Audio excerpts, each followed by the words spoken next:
예. 하나님 말씀 마태복음 13장 1절에서 23절까지인데 그 중에서 1절에서 9절까지 그 다음에 18절에서 23절까지 교독하도록 하겠습니다. 그날 예수께서 집에서 나가사 바닷가에 앉으심에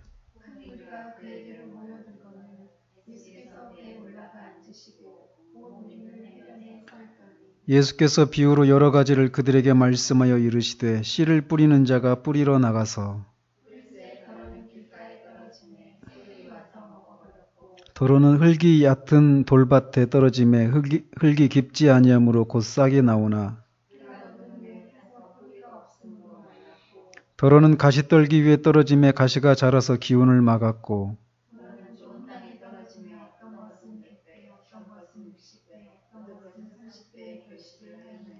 귀 있는 자는 들으라 하시니라. 아무나 천국 말씀을 듣고 깨닫지 못할 때는 악한 자가 와서 그 마음에 뿌려진 것을 빼앗나니 이는 곧 길가에 뿌려진 자요. 그 속에 뿌리가 없어 잠시 견디다가 말씀으로 말미암아 환난이나 박해가 일어날 때에는 곧 넘어지는 자요.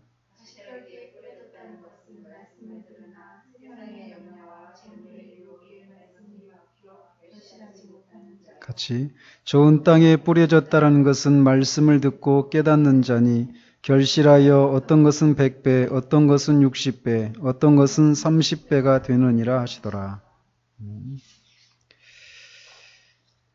지난주에는 예수님의 어머니와 그 형제들이, 동생들이 예수님을 만나러 왔다는 얘기를 들으신 예수님이 자신이 가지고 온 혈연으로 맺어지는 것이 아니라 하늘에 계신 아버지의 뜻대로 행하는 자이면 그가 누구든지 자신의 어머니고 형제들이다, 동생들이다 라고 하는 이 말씀에 대해서 우리가 살폈습니다. 오늘부터 이제 13장에 있는 7개의 이 천국 비유가 담겨있는 그 13장을 살펴보도록 합니다.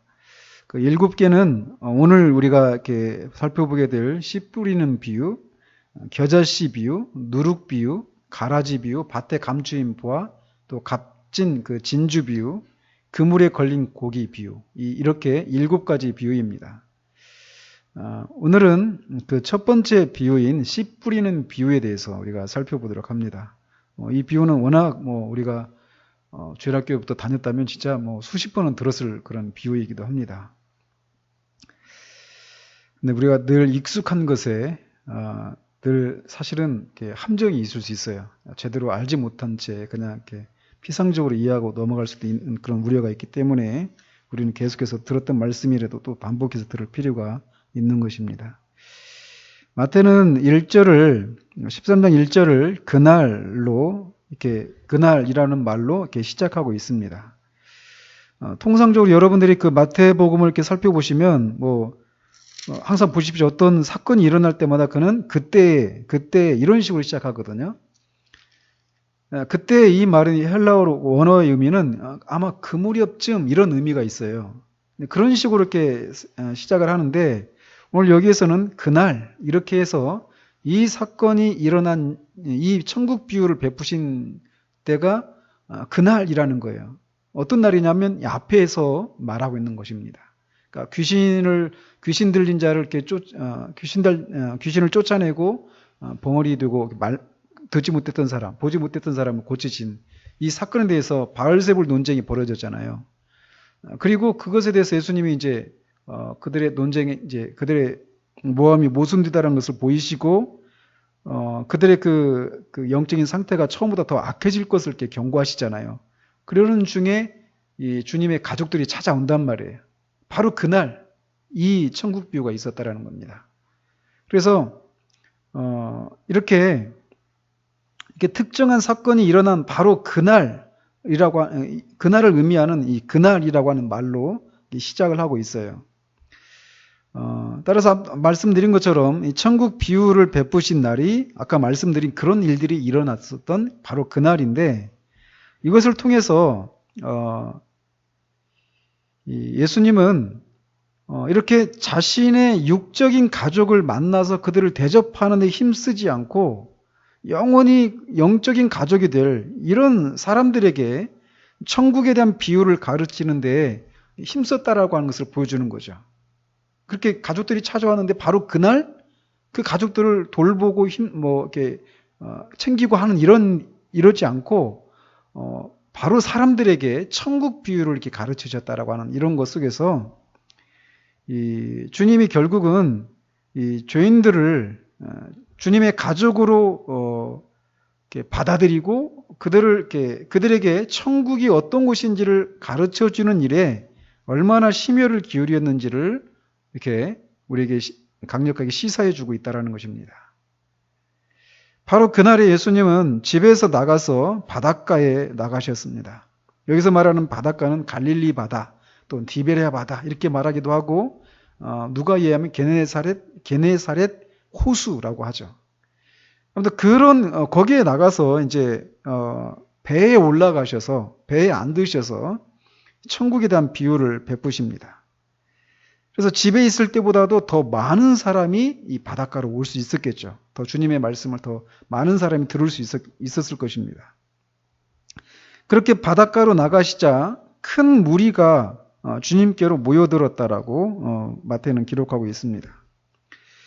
여기서 큰 무리 할 때 그 무리라고 하는 말이 헬라어로 오클루스라고 하는 그런 단어인데 이 무리라고 하는 이 단어, 이 오클루스라고 하는 이 단어는 당시 유대교 그 교권주의자들이 율법을 잘 지키지 않거나 지킬 능력이 없는 사람들을 가리켜서 암하아레츠, 이 히브리어로 이게 무슨 말이냐면 땅의 백성들 이런 말이에요. 율법을 잘 지키지 않고 지킬 수 없는 그런 땅의 백성들을 가리켜서 히브리어로 암하아레츠 이런 말을 쓰는데 그것에 대한 헬라어가 오클로스라는 단어예요.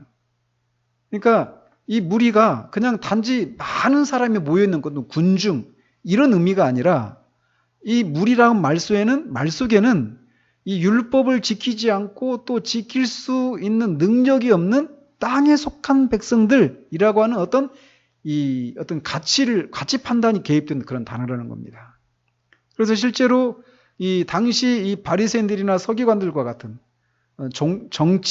정치와 경제와 종교의 어떤 상류층에 속하는 사람들이 이렇게 예수님을 따르거나 막 쫓아다니고 예수님이 전도여행에 계속 동행했던 그런 사람들을 가리켜서 이 오클루스라고 하는 단어를 써서 그들을 좀 비하하는 듯한 그런 말로 사용된 단어가 이 말이라는 겁니다. 그래서 실제로 어떤 천민 집단 또는 속된 무리 어떤 이런 비아냥거리는 듯한 그런 어떤 단어라는 거예요. 그래서 실제로 대부분의 경우 이 예수님을 따랐던 큰 무리들은 예수님을 그저 물질적이고 일시적인 문제들을 해결해 주는 구원자로만 이해하고 인간의 영혼의 질병인 죄를 치유해 주시는 메시아로서는 인식하지 못했단 말이죠.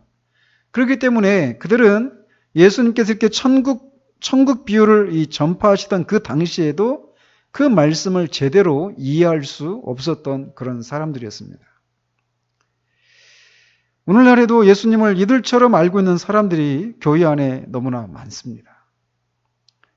당시 이렇게 예수님을 따라다니던 많은 무리들처럼 예수님을 물질적이고 일시적인 문제들을 해결해주는 그런 구원자로만 생각하고 교회를 다니는 사람들이 많다라는 거예요. 예수님이 죄 문제를 해결하시기 위해서 오신 하나님의 아들 메시아이시다라고 하는 것을 알지 못하는 사람들이 많아요. 예수님을 따르던 이 무리들이 예수님이 자신이 생각하는 그런 구원자가 아니라는 사실을 알게 되었을 때 예수님을 십자가에 못 박아버린 것처럼 오늘날 교회 안에서 예수님을 이렇게 인간의 영혼의 문제, 죄 문제를 해결하시는 그런 구원자라는 사실들을 알지 못한 채 그냥 자신의 문제, 이 땅의 문제, 일시적인 문제 이런 것을 해결하시는 그런 분으로 알고 있다가 그런 분이 아니라고 하는 사실을 깨닫게 됐을 때 믿음을 저버리는 사람들이 바로 그런 부류에 해당된다고 할 수 있습니다. 오늘날 이런 사람들이 너무나 많아요. 정말 많습니다. 저도 한때 그런 사람이었고요. 아무튼 그렇게 큰 무리가 예수님께로 나오자 예수님은 배에 올라가 앉으시고 온 무리는 해변에 서 있는 채로 여러 가지 비유로 서 있는 채로 있을 때 주님은 여러 가지 비유로 그들에게 천국의 비밀을 이렇게 말씀하십니다.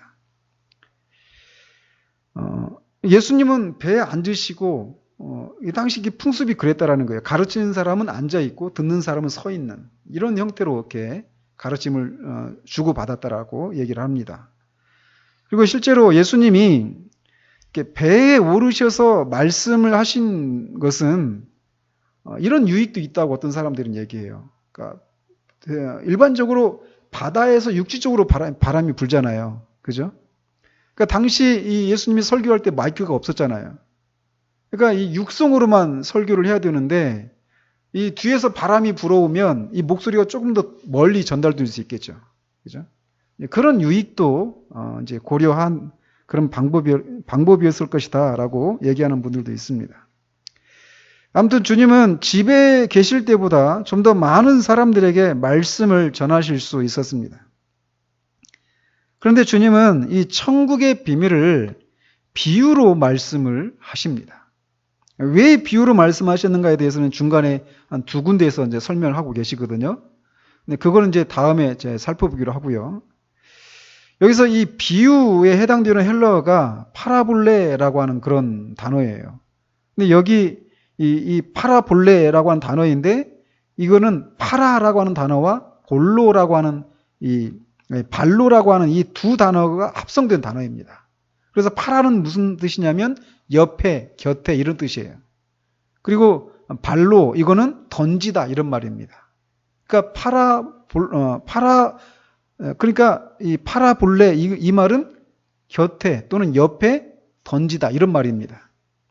문자적으로 해석을 하면. 그래서 어떤 사물을 이런 이 컵 뚜껑이 있다면 이거를 이 리모컨 옆에 딱 곁에 놓는 거예요. 그래가지고 서로 비교하고 대조해서 이 사물의 특징을 더 분명하게 알 수 있게 하는 그런 진리를 가르치는 방식이 비유에 의한 그런 방식이었단 말이에요. 그래서 예수님은 이 일상의 삶 가운데서 흔히 접할 수 있는 그런 것들을 사용하셔서 이 영적인 진리를 가르치시는 이런 비유를 사용하시는 데 있어서 아주 탁월한 교사이셨습니다. 그래서 주님은 이 천국에 대한 7개의 비유를 베푸시는데 그 첫 번째 것이 오늘 살펴보려고 하는 씨 뿌리는 비유입니다. 우리말 성경은 그 3절 그 하반절에 씨를 뿌리는 자가 뿌리러 나가서 이렇게 되어 있는데 원어에는 이 보라 또는 들으라 라고 하는 영어의 behold 이런 말이 이렇게 있습니다. 그래서 즉 이런 말을 항상 쓸 때는 보라 이런 말을 쓸 때는 그 말씀을 듣는 사람들의 주의를 환기시켜서 그 말씀에 집중시키는 그런 효과가 있단 말이죠. 그래서 자세히 좀 들어봐라, 잘 들어라 이런 의미죠. 그렇게 이제 말씀을 시작합니다. 그래서 실제로 우리는 주님의 말씀을 잘 들어야 됩니다. 주님이 여기서 behold, 들으라, 집중해서 들으라 이렇게 말씀하신 것처럼 우리는 주님의 말씀을 집중해서 들어야 될 필요가 있어요. 그리고 실제로 그렇게 듣지 않은 사람에 대해서 주님이 여기서 말씀하시거든요. 그래서 열매를 맺지 못하는 그 사람이 길가에 뿌려진 길가에 뿌려진 씨가 바로 그런 무리의 사람을 가리킵니다. 뒤에서 좀 더 자세히 좀 살펴보도록 하고요. 어쨌든 여기서 이제 그렇게 시작을 하시면서 씨를 뿌리는 자가 이렇게 나가는데 우리말에는 이게 그냥 씨를 뿌리는 자 이렇게 되어 있는데 원어에 보면 그 씨를 뿌리는 자 이렇게 되어 있습니다. 정관사가 사용되어 있단 말이에요. 이게 무슨 말이냐면 씨를 뿌리는 자, 그 씨를 뿌리는 자 이렇게 되어 있어서 이게 대표 단수라는 겁니다. 그래서 씨를 뿌리는 어떤 계층 전체를 가리키는 말이에요. 그래서 씨를 뿌리는 사람이 어떤 사람입니까? 농부죠. 그죠? 그래서 그 씨를 뿌리는 자 이렇게 되어 있는데 그 말은 농사를 짓는 모든 사람 전체를 가리키는 말이에요. 대표 단수예요. 그래서 농부를 가리킨단 말이죠. 그래서 그렇게 말씀하신 것은 농부라면 다 경험하듯이 이런 의미가 이렇게 그 말 속에 들어 있어요. 그러니까 씨를 뿌리는 사람, 즉 농부라면 내가 지금 말하려고 하는 것들을 다 경험하듯이 이렇게 말씀하시는 거라는 말이죠. 그 의미 속에는. 자, 그러면서 주님은 이 비유가 무엇을 의미하는지는 뒤에 이제 18절에서 23절까지에서 이렇게 해석을 하시는데 이 해석은 여기는 잘 안 나오지만 이 마가에 의하면 이렇게 주님이 큰 무리 앞에서 이 3절 이하에서 9절까지 귀 있는 자는 들으라 여기까지는 큰 무리들에게 말씀을 하셨고 뒤에 18절에서부터 23절까지는 이제 그 큰 무리가 없고 예수님 홀로 계실 때 12제자가 나가서 주님께 주님 이것이 무슨 의미입니까? 이렇게 물었을 때 답을 해주신 거예요. 설명을 해주신 거예요. 그래서 앞에서는 큰 무리 앞에서 하셨고 뒤에서 그 비유에 대한 해석은 이 12제자들에게만 하셨다라는 겁니다. 그래서 따라서 저도 이 앞에 이 3절부터 9절까지는 주님이 말씀하신 것처럼 이제 포인트는 뒤에 해석에 있으니까요. 그래서 그런 방식으로 앞에서는 이제 대강 주님이 말씀하신 것들을 잠시 요약하고 뒤에서 이제 그 해석에 대해서 좀 더 상세히 살펴보도록 합니다. 주님은 농부들이라면 다 경험하듯이 씨를 뿌릴 때 통상적으로 4가지 상황을 만나게 된다라고 말씀하셔요. 그래서 첫 번째는 길가에 씨가 뿌려지는 경우라는 겁니다. 당시 이스라엘의 농부들이 씨를 뿌리는 방식은 크게 2가지였다고 합니다. 그래서 농부가 직접 씨가 담겨 있는 바구니에서 이렇게 손으로 이렇게 직접 뿌리는 거죠. 씨를. 이렇게 뿌리는 건 아니죠. 이렇게 뿌리는 거예요. 그리고 또 하는 방법은 이 짐승의 등에다가 바구니를 이렇게 달아놓고 그 바구니에다가 씨를 담았는데 그 바구니에 구멍이 뚫려 있어요. 그래서 막 이렇게 짐승이 지나가면 거기서 구멍에서 막 씨가 떨어지죠. 그렇게 해서 이제 씨가 뿌리는 이런 방법이 있는데 여기서는 이제 농부가 직접 손으로 씨를 뿌리는 그런 경우에 해당된다고 할 수 있겠습니다. 그래서 그렇게 씨를 뿌릴 때 어떤 씨들은 잘못 뿌려져서 밭이 아니라 길가에 뿌려지는 경우가 있다라는 겁니다. 그래서 그럴 경우에는 새들이 와서 그 씨를 다 먹어버린다라는 거예요. 그리고 2번째는 씨가 길가가 아니라 밭에 뿌려졌지만 그 밭이 흙이 얇은 돌밭에 뿌려진 경우입니다. 이 팔레스타인 지역에서는 이 매우 흔한 지형인데 이 석회석 그 지층 위에 흙이 얇게 이렇게 형성되어 있어요. 그래서 이 석회석이니까 쉽게 이렇게 달아오르잖아요. 열기가 있잖아요. 그래서 씨를 뿌리면 뿌리가 그 바위의 그 온기에 의해서 금방 싹이 나온다라는 거예요. 그렇지만 흙이 얇기 때문에 뿌리가 깊이 내리지 못하고 해가 나왔을 때 다 타버린다라는 겁니다.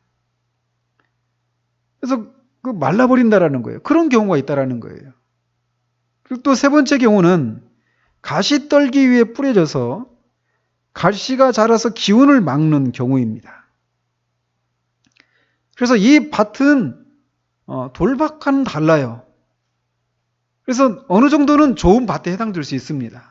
어느 정도냐면 가시떨기가 자랄 수 있을 정도로. 근데 그런 정도의 그런 지력을 갖추고는 있지만 이 생명력이 강한 그런 가시떨기 이외에는 다른 채소나 곡식은 결코 함께 자랄 수 없는 그런 거친 땅에 씨가 뿌려진 경우를 주님 말씀하십니다. 그런 경우에는 이렇게 가시떨기가 자라고 있는 그 밭에 씨가 뿌려진 경우에 뭐 밀이나 보리씨가 이렇게 뿌려졌을 경우에 이게 뿌리도 나고 싹도 나고 이삭도 맺고 그 위에 그 나달도 맺히게 된다라는 거예요. 그렇지만 이 가시떨기의 그 생명력이 더 강하기 때문에 이 나달이 그 안에 있는 속이 비어 있는 이런 경우가 있다라는 것입니다. 그래서 내용물은 전혀 없는 그런 경우가 있다라는 거예요. 그리고 네 번째 경우는 좋은 땅에 떨어지는 경우입니다. 그래서 좋은 땅이란 땅이 기름지고 수분도 충분하고 햇볕이 잘 드는 곳에 위치하고 또 적절한 그런 이 땅의 그런 힘이 지력이 보존되고 있고 또 잡초들과 같은 어떤 그런 씨앗의 성장에 불필요한 것들이 없는 그런 순수한 땅, 좋은 땅을 가리킵니다. 그런 땅에 씨가 뿌려졌을 경우에는 100배, 60배, 30배 결실을 맺게 된다는 거예요. 그러면서 주님은 귀 있는 자는 들으라 라고 9절에서 말씀하십니다. 귀 있는 자는 들으라. 이 말씀을 많이 얘기하시죠. 귀 있는 자는 성령께서 교회에 말씀하시는 걸 들으라. 이 요한계시록에서 계속 말씀하시잖아요. 귀 있는 자라고 하는 것은 하나님의 말씀을 제대로 들을 수 있는 분별력이 있고 그 말씀을 순종하려고 하는 마음을 갖춘 자, 준비한 자, 이런 사람을 가리킵니다.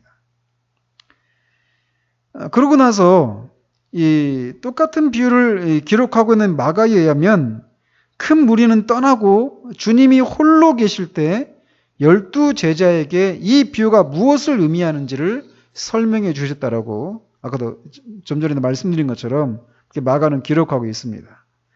그래서 18절에서 그러니까 시간적으로는 좀 시간이 있게 경과된 후죠. 그죠?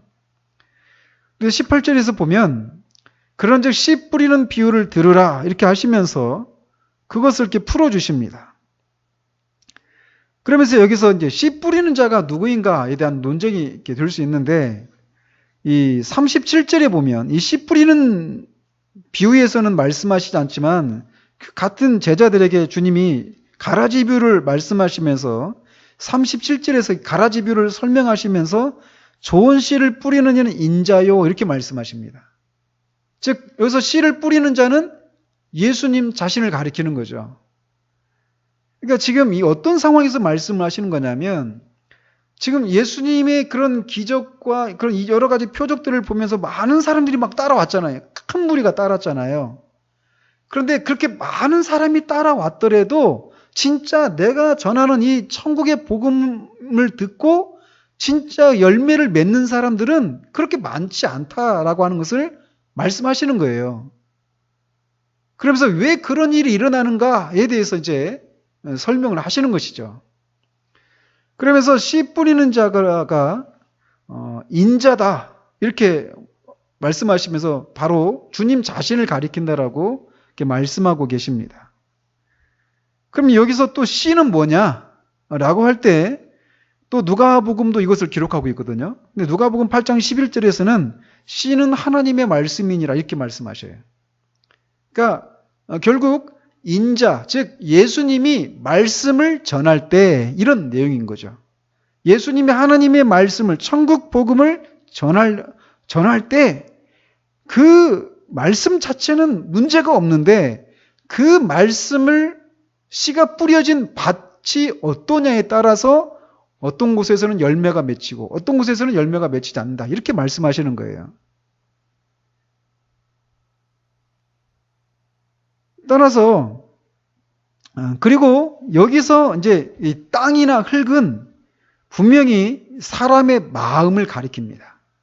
어떻게 할 수 있냐면 19절에 보면 그 마음에 뿌려진 것을 빼앗나니 이렇게 말하고 있어요.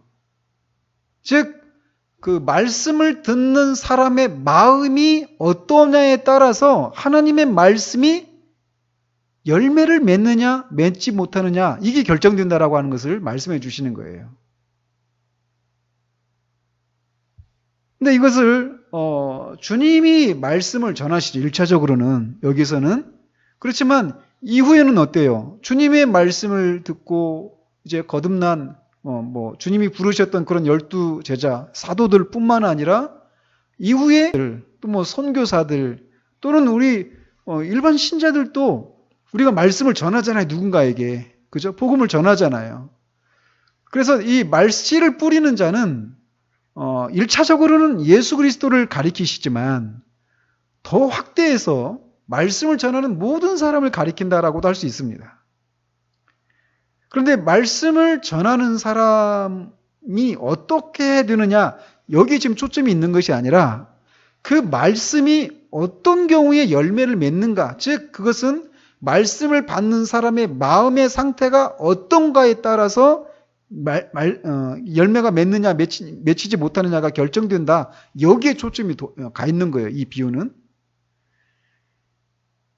그래서 주님은 이렇게 듣는 사람의 그 인격이 그에 대한 말씀의 효력을 결정한다라고 이렇게 말씀하고 계신 거예요. 그래서 먼저 길가에 씨가 뿌려진 경우를 이렇게 설명을 하시는데 20절에 19절에 아무나 천국 말씀을 듣고 깨닫지 못할 때는 악한 자가 와서 그 마음에 뿌려진 것을 빼앗나니 이는 곧 길가에 뿌려진 자요 라고 해석을 하십니다.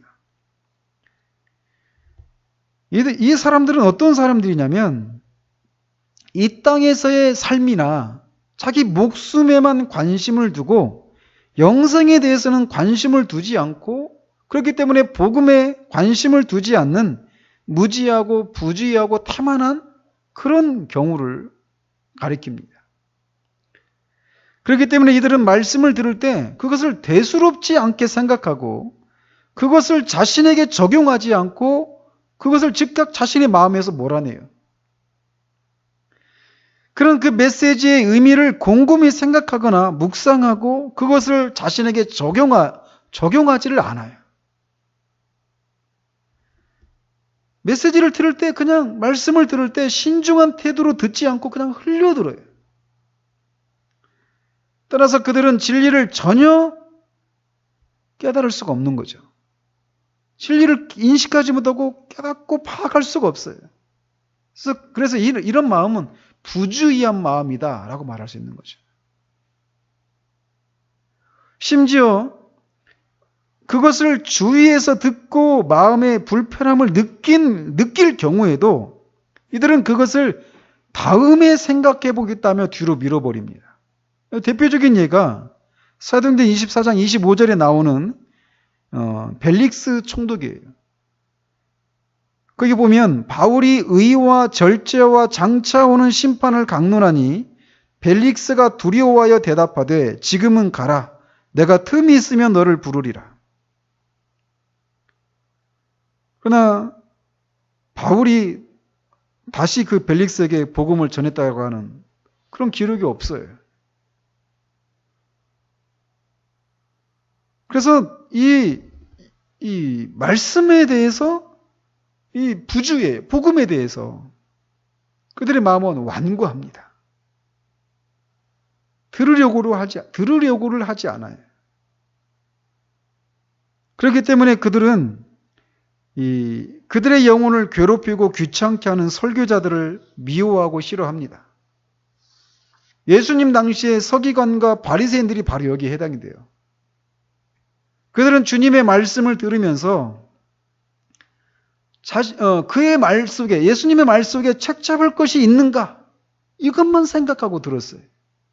그것을 전혀 자신의 마음에 새기고 자신을 돌아보고 점검하고 적용하는 이런 것이 없이 주님의 말씀에 뭐가 책 잡을 것이 뭐가 없을까? 이것만 생각하고 있었다는 것이죠. 이런 부류에 해당하는 사람들이 듣기 좋아하는 말씀은 위로와 격려가 되는 말씀이에요. 에스겔 선지자에게 우리에게 부드러운 말을 하라고 했던 이스라엘 사람들처럼 길가에 단단한 흙과 같이 마음이 단단하고 완악해서 이 선포되는 메시지에 귀를 기울이지 않고 자신에게 적용해서 빛 가운데로 나오지 않는 사람들이 바로 여기에 해당이 됩니다. 그래서 이 사람들의 경우에는 말씀에 그 사람들의 마음에 뿌려졌던 그 씨앗이, 그 말씀이 그냥 그대로 있는 것이 아니라 그 말씀마저 악한 자, 즉 사탄이 와서 그 말씀을 빼앗아 가버린다라는 거예요.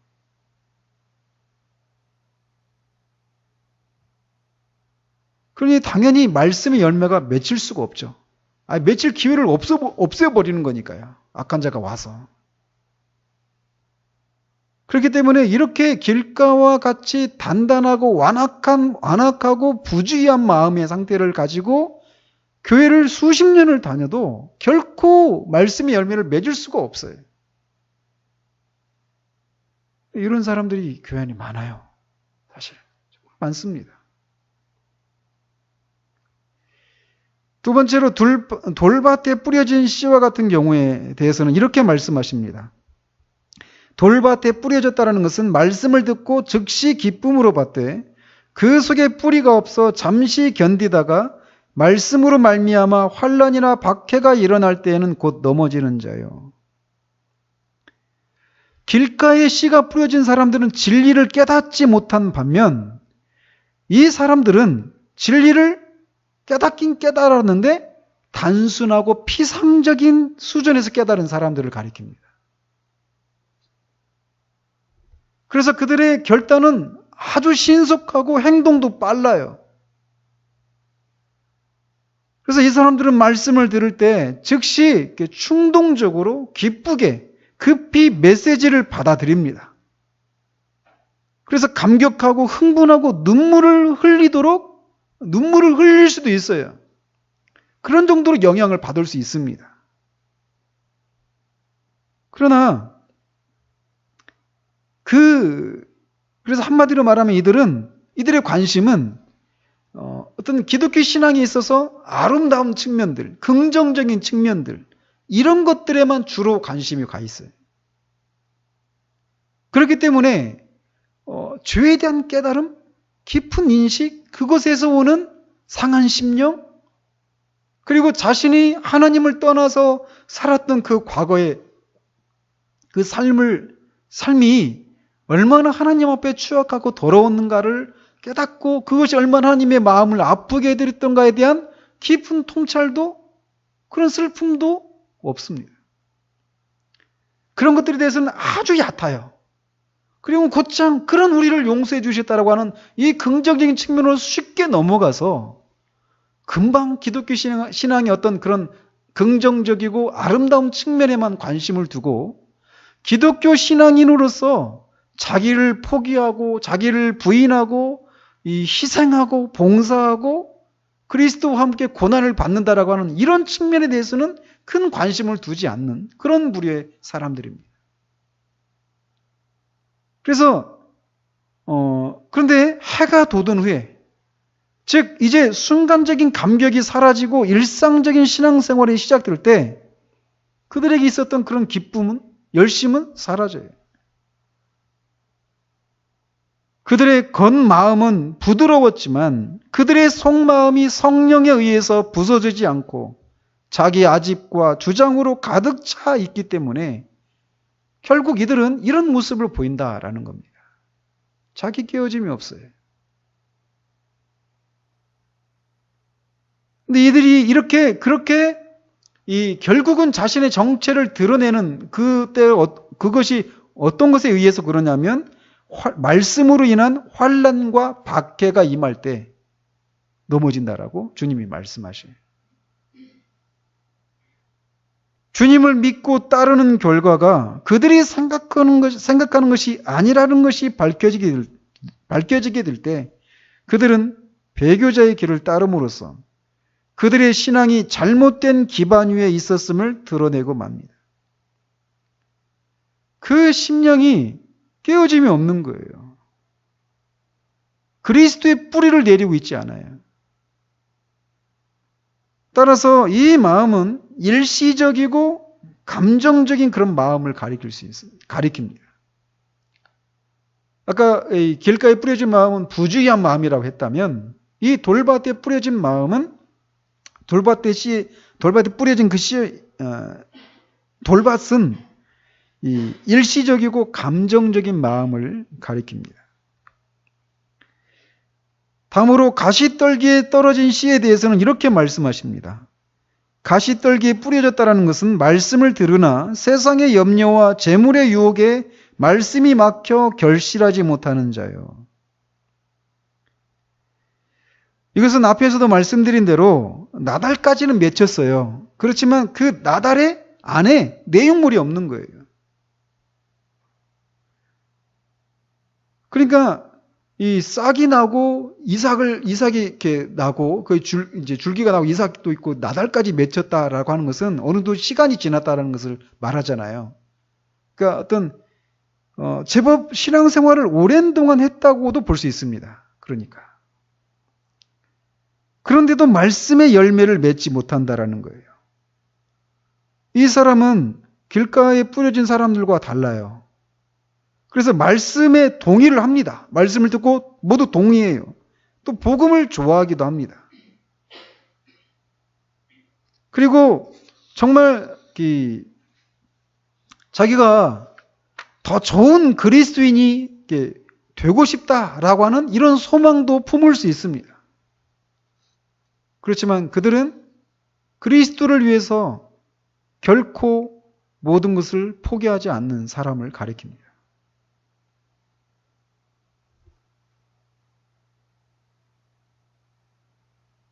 그들은 세상의 염려와 재물의 유혹이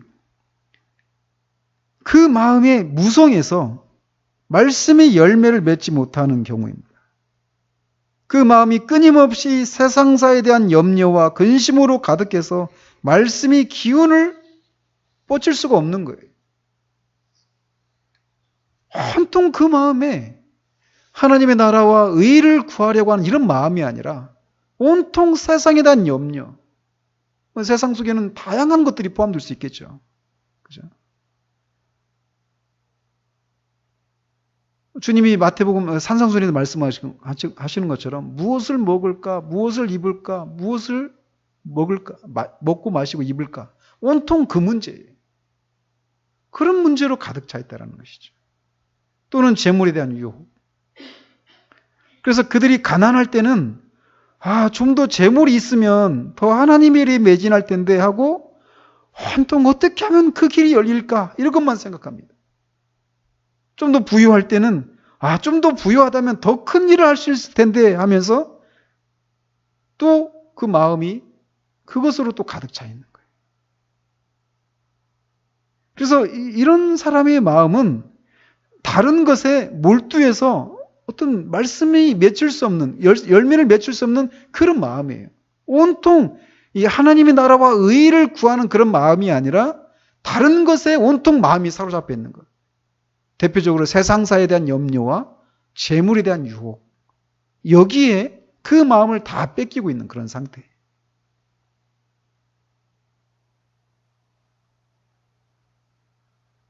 그런 상태 가운데 있는 사람들은 결코 열매를 맺을 수 없다라는 것입니다. 마지막으로 이 좋은 땅에 떨어진 씨에 대해서는 이렇게 말씀하십니다. 좋은 땅에 뿌려졌다라는 것은 말씀을 듣고 깨닫는 자니 결실하여 어떤 것은 100배, 어떤 것은 60배, 어떤 것은 30배가 되느니라 하시더라. 이것은 선하고 잘 준비된 그런 마음입니다. 그래서 길가와 달리 단단하거나 완악하지 않은 그런 마음이에요. 부주의하지도 않아요. 또 돌밭과 같이 얇지 않고 이 영혼의 심지가 깊고 성실하고 신앙의 줏대가 있는 그런 마음입니다. 또 가시떨기와 같이 미리 다른 것이 심겨진 것이 없는 수용성이 강하고 진리에 대해서 순박한 그런 마음이 좋은 땅이에요. 그래서 그는 말씀을 듣기를 원해요. 그리고 들은 것을 깊이 생각합니다. 왜냐하면 말씀하시는 자에게 깊은 신뢰를 두고 있기 때문입니다. 그리고 그것을 자신에게 적용하고 또 자신의 경험 속에서 그 말씀을 맛보기를 힘을 써요. 그 결과 그는 열매를 맺는데 여기서 말하는 열매라고 하는 것은 결국 여러 가지 있겠습니다. 그 중에 하나님을 향한 회개. 말씀을 들었을 때 나타나는 반응, 열매 중에 하나가 무엇이냐면, 나타나야 될 열매 중에 하나가 무엇이냐면 하나님을 향한 회개예요. 사도 바울이 에베소 교인들한테 그런 말씀을 하잖아요. 내가 3년 동안 눈물로 너희들에게 사람 앞에서나 막 모든 곳에서 거리낌 없이 말씀을 전할 걸 다 전했다. 그래서 너희들로 하여금 하나님께 대한 회개와 예수 그리스도, 우리 주 예수 그리스도에 대한 믿음의 그 말씀을 너희들에게 거리낌 없이 전했다라고 말하잖아요. 즉 말씀을 들었을 때 나타나야 될 반응 중에 열매 중에 하나가 무엇이냐면 하나님께 대한 회개예요. 그리고 그 회개는 결국 무엇으로 이어지느냐면 예수 그리스도에 대한 믿음으로 이어집니다. 그러니까 말씀을 듣고 제가 요즘 특별히 제가 그런 얘기를 많이 하는 것 같아요. 상한 심령에 대해서. 그죠?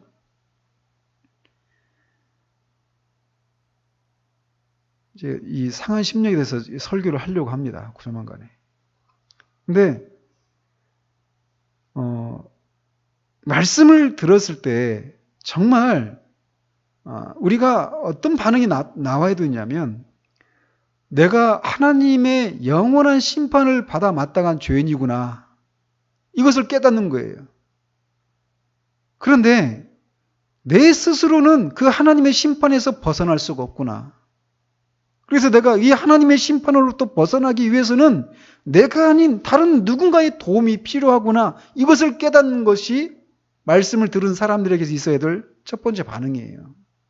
그러니까 베드로의 그 오순절에 베드로의 설교를 들었던 그 3,000명의 사람들이 형제여 우리가 어떻게 하면 구원을 받을 수 있느냐고 막 묻잖아요. 그 마음이 깨어져서. 그죠? 내가 어떻게 하면 구원을 받느냐 이 얘기는 내가 어떤 열심을 내야 구원을 받느냐 이런 얘기가 아니에요. 내 스스로 그 구원에 이룰 수 있다면 그런 질문을 하지 않아요. 스스로 구원을 받을 수가 없는 하나님의 심판 아래 있는 죄인이라고 하는 것을 깨닫는 것, 이것이 말씀을 들었을 때 첫 번째 나타나야 될 반응이에요. 근데 그것은 그냥 거기서 상한 심령으로 그냥 절망하고 있는 그런 것에서 멈추지 않고 그건 결국 그런 우리를 구원할 수 있는 유일한 구원주이신 예수 그리스도에 대한 믿음으로 이어진다는 말이죠. 그 믿음은 거기서 끝나는 것이 아니라 우리를 구원하신 것이 결국 우리로 하여금 선한 일에 열심을 내는 하나님의 친백성이 되게 하기 위함이다. 다른 말로 우리가 거룩한 삶을 살고 거룩한 존재가 되어지는 이것이 구원의 목적이거든요.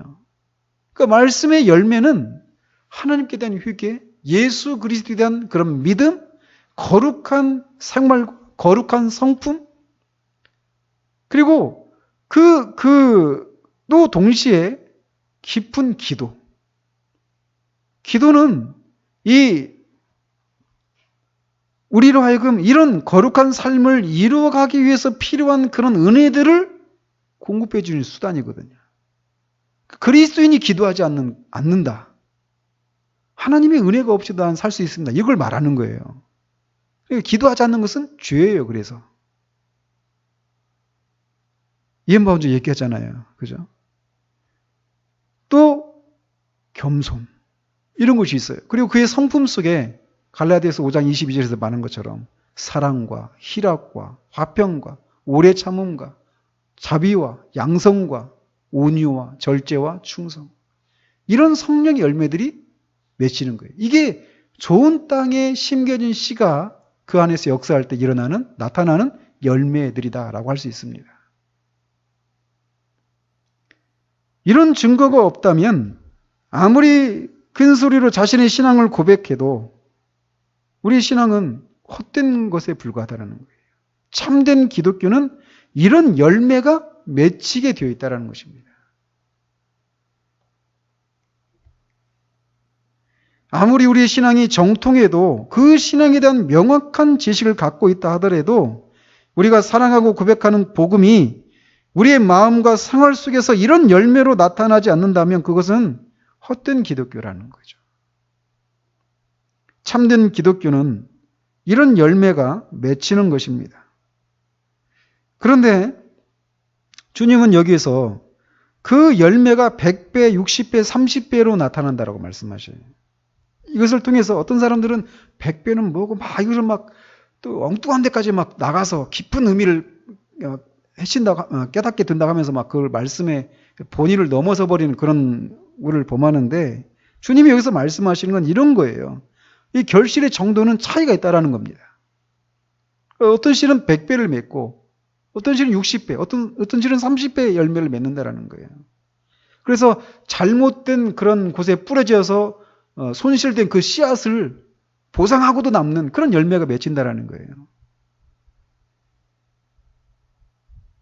그래서 말씀을 듣고 그 마음이 좋은 땅과 같은 그런 마음의 상태에서 말씀의 열매를 맺는 신자들 안에서도 이런 회개와 믿음과 거룩함과 겸손과 자비와 온유와 이런 성령의 열매들, 이런 것에 있어서 차이가 있을 수 있다는 거예요.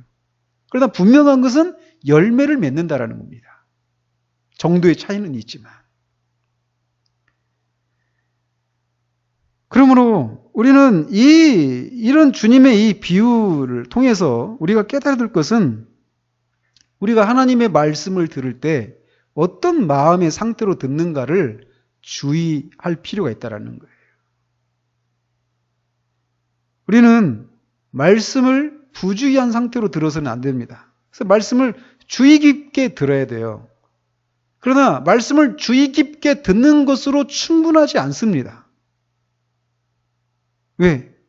이 돌밭에 뿌려지는 경우가 있을 수 있거든요. 말씀을 주의 깊게 들었다 하더라도 이것이 일시적인 것이 될 수도 있거든요. 그렇기 때문에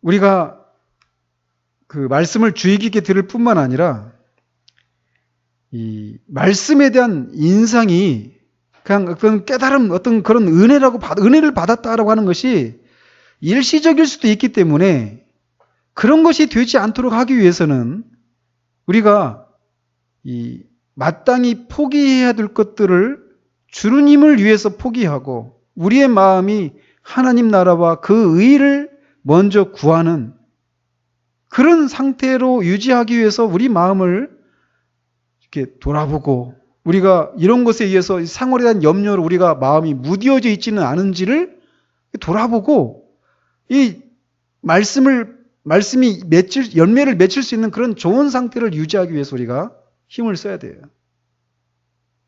그래서 말씀의 열매가 맺히는 것은 결국 상한 심령 가운데 있을 때 말씀의 열매를 맺히는 거예요. 우리가 처음 구원을 받을 때에도 상한 심령이라고 하는 것이 나타나잖아요. 그렇지만 구원받은 이후에도 하나님이 기뻐하시는 그런 열매가 맺히기 위해서 필요한 마음은 상한 심령이에요. 여전히. 그래서 우리가 끊임없이 이 말씀에서 요구하는, 우리가 마땅히 되어야 될 그런 모습들이 어디인가라고 하는 것을 이렇게 생각하고, 또 반대로는 우리가 정말 하나님이 우리에게 은혜를 베풀어 주시지 않았다라면 우리가 어디에 갈 수도 있는 사람인지, 이거를 우리가 기억할 필요가 있는 거예요. 그 찬양 중에, 올려놓은 찬양 중에 Remind me라고 하는 찬양이 있죠. 나를 다시 상기시켜 주세요, 이런 찬양. 우리는 그게 필요해요. 그래서 우리가 어디로부터 주님이 우리를 사셨는지, 그래야 교만하지 않거든요. 교만해지지 않을 수 있거든요. 또 우리가 주님이 은혜로 우리를 건지시지 않았다면 우리가 어디에 있을 수 있는 사람이었는지, 이걸 또 생각해야 돼요. 동시에 또 우리가 마땅히 어느 지점에까지 이르러야 될 사람인지를 또 생각하는 것이 필요합니다. 그래서 작은 일의 날들이라고 해서 우리가 무시해서는 안 돼요. 우리에게 주신 은혜를 인해서 감사하고 하는 것들이 필요하지만, 그것으로 만족하고 마치 나는 모든 것을 다 가진 사람처럼 생각해서는 안 된다는 거예요. 그래서 어쨌거나 우리의 마음이 겸비하고 깨뜨려져 있고, 정말 내가 하나님 은혜를 받은 사람임에도 불구하고 내 삶 속에서 왜 하나님의 그런 다스리심의 흔적들이 나타나지 않는가라고 하는 것들을 인해서 상한 심령으로 하나님을 바라보고 찾고 하는 이런 것들이 우리 가운데 계속 유지되어질 때 그 속에서 이 열매가 하나님이 기뻐하시는 이런 말씀의 열매들이 우리 가운데 맺혀져 가게 된다는 거예요. 하나님이 요한복음 15장에서 주님이 말씀하신 것처럼 우리가 많은 열매를 맺어서 하나님께 영광을 돌릴 수 있는 거거든요. 그래서 우리가 말씀을 들을 때 어떤 마음으로 듣는지를 주의하면서 말씀을 듣고 이미 우리가 이런 것을 알고 있는 사람이라 하더라도 말씀을 들을 때 쉽게 우리가 이렇게 부지한 마음으로 들어갈 수 있거든요. 아, 이거는 누가 들어야 되는데 이렇게 생각하면서 말씀을 들을 수 있어요. 나하고는 상관이 없는 것 같이. 그래서는 안 됩니다. 또 어느새 우리가 세상사에 대한 염려와 재물에 대한 유혹으로 우리의 마음이 무뎌져 버릴 수 있어요. 근데 그게 그 어떤 문제에 대해서 막 우리가 고민하고 근심하고 염려할 때는 그게 정당한 것처럼 보이잖아요. 근데 그것이 우리를 마음을 무뎌지게 만들어버리는, 그래서 말씀의 열매가, 말씀의 기운을 이렇게 뺏어가버리는 그런 데까지 가지 않도록 우리가 혹시 그런 상태는 아닌지를 돌이켜봐야 돼요. 다시 그래서 주님께 우리가 마땅히 포기할 것들을 포기하고 주님 앞에 겸비하게 도움을 구하며 나갈 때 우리는 우리 안에서 이런 말씀 열매들이 조금씩 더 맺혀가게 될 것입니다. 우리 안에 그런 일들이 있기를 바랍니다.